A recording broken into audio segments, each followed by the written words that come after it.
গল্পটা অনেক দিন আগেকার।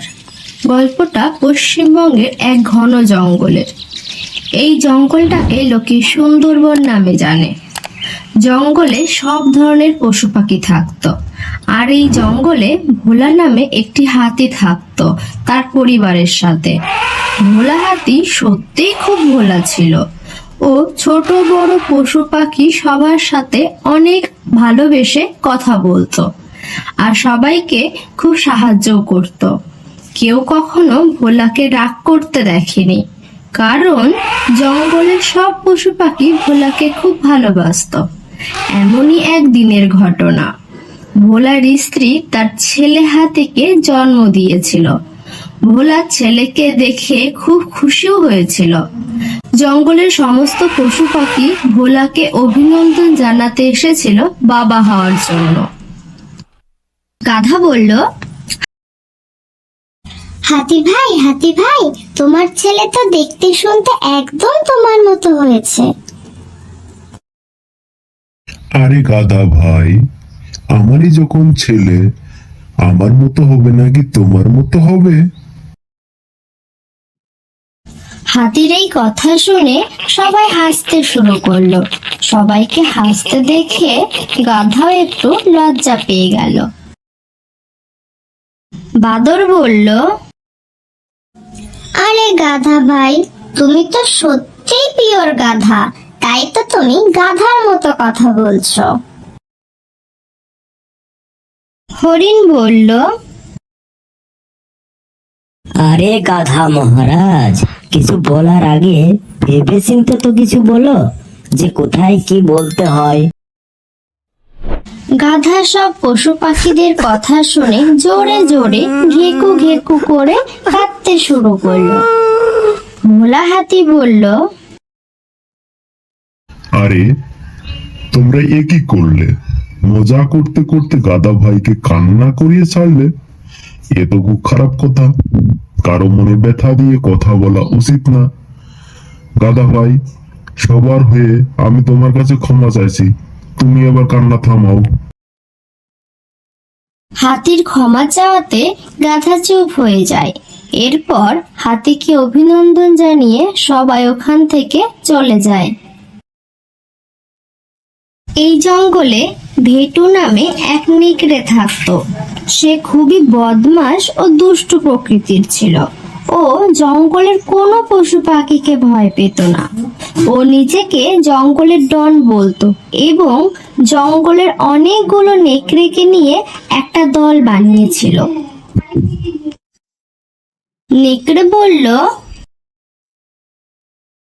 বলো আমার বন্ধুগণ, আমি কে? তুমি হলে এই জঙ্গলের ডন।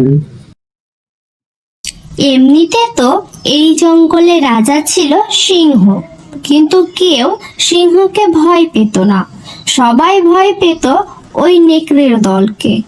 নেকড়ে যেই রাস্তা দিয়ে যেত সেই রাস্তার সমস্ত পশু পাখি ভয়ে পালিয়ে যেত। নেকড়ের দল যাকেই ধরতে পারত তাকেই মেরে খেয়ে নিত।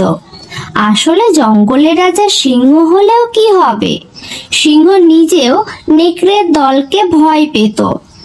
কারণ সিংহ একবার একটা হরিণকে শিকার করেছিল। যখন সিংহ হরিণের মাংস খাচ্ছিল তখন নেকড়ে এসে উপস্থিত হলো এবং বলল,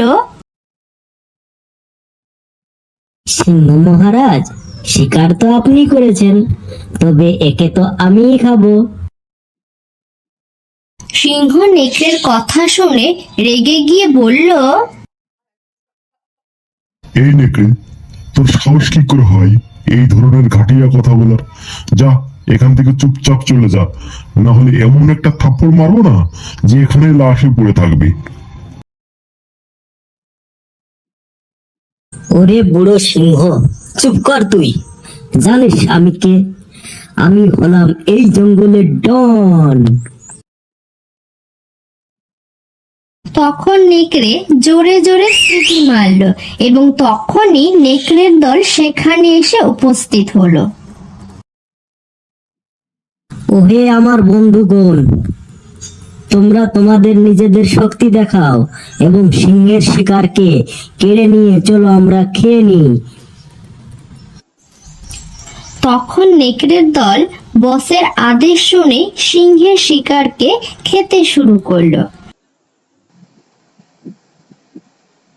তখন সিংহ তাদের সাথে বেশিক্ষণ মোকাবেলা করতে পারল না এবং সেখান থেকে চলে গেল।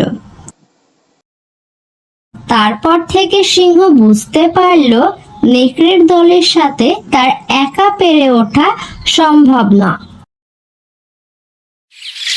একদিন হাতির ছেলে ও কিছু পশু পাখি খেলা করছিল। তখন সেই নেকড়ে এসে বলল, আজ খুব খিদে পেয়েছে, এই হাতির বাচ্চাটাকে খেতে পারলে খুব ভালো হতো, অনেক দিন আর খাওয়া লাগতো না। তখন নেকড়ে হাতির বাচ্চাটার পা কামড়ে ধরে। তখন হাতির বাচ্চা বলে, আমাকে খেও না, আমাকে খেও না। আর জোরে জোরে চিৎকার করতে থাকে যে, মা, বাবা, বাঁচাও আমাকে, কোথায় তোমরা, বাঁচাও আমাকে।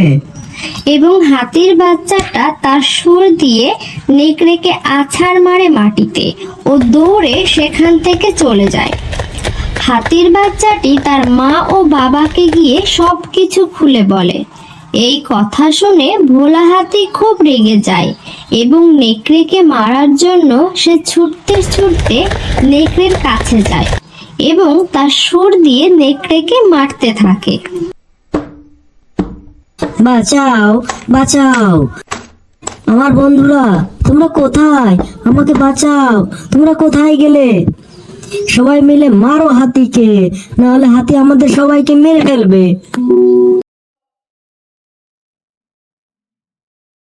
ভোলার স্ত্রী আরো হাতি ও পশু পাখি নিয়ে চলে আসে।